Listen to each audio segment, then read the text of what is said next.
April 28, 1916, Ferruccio Lamborghini, the founder of the company that bears his name, and is known for stylish, high-performance cars, is born in Italy. His parents were farmers, but Ferruccio soon decided he wanted to do something with mechanics.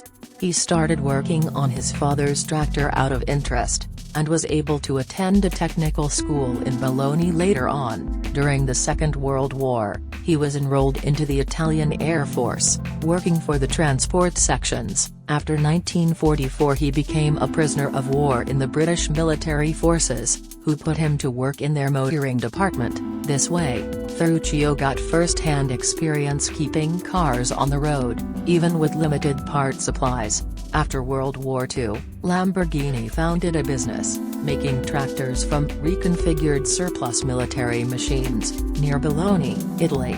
By 1949 Ferruccio Lamborghini was able to start building tractors from scratch, without using any leftovers. The Lamborghini Trattori factory was founded, and production soon grew even further. The Lamborghini tractors became known as the best in Italy, and Ferruccio started organizing tractor pulls in his hometown, just to show the superiority of his machines. He later expanded into other ventures, including manufacturing air conditioning and heating systems, and grew rich. Lamborghini's success enabled him to purchase a variety of luxury sports cars, including a Ferrari, considered one of the top cars of the time. But his personal Ferrari ran into problems with the clutch, and Ferruccio, being the hands-on person he was, went to visit Enzo Ferrari to complain about it. Enzo refused to meet him as history told Ferruccio, "My cars work perfectly. You are the problem. You are not able to drive supersports cars correctly because you are used to driving your tractors. You better keep dealing with tractors, and let me take care of sports cars." But that didn't stop Ferruccio Lamborghini. He noticed the clutch fitted to this Ferrari wasn't any different from the ones Lamborghini mounted in their tractors, so he drove the Ferrari to the Cento factory, and had a Borgenbeck clutch installed straight from the parts list of one of the tractor models. The problem never returned after that. Lamborghini set out to start a new company, one that would craft the finest grand touring cars in the world. In May 1963 he founded the Automobili Ferruccio Lamborghini company.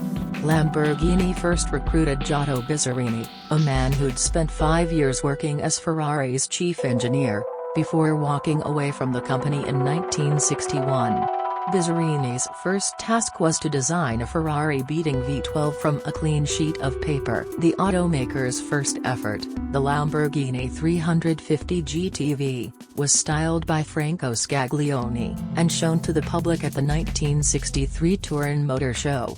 Despite a warm reception from the press and public alike, Lamborghini was said to be unhappy with the build quality of the car, which in fairness, had been completed in just 120 days, so the 350 GTV was proclaimed a concept at the end of the show, and parked in the company's warehouse. In 1965, Gian Paolo Dallara, Lamborghini's chief designer, bent a chassis with Paolo Stanzini and Bob Wellis for a project that Lamborghini referred to as the P400. Wearing a body styled by Marcello Gandini, the P400 debuted to rave reviews at the 1966 Geneva Motor Show, and those in attendance were blown away by the car's futuristic styling and mid-engine design.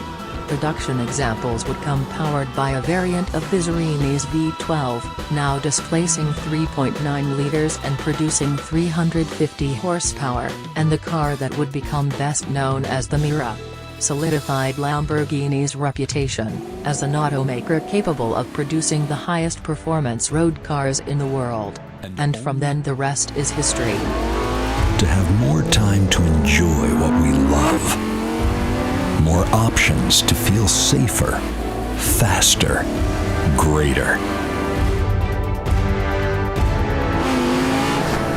All we need to do is just to look up to the sky.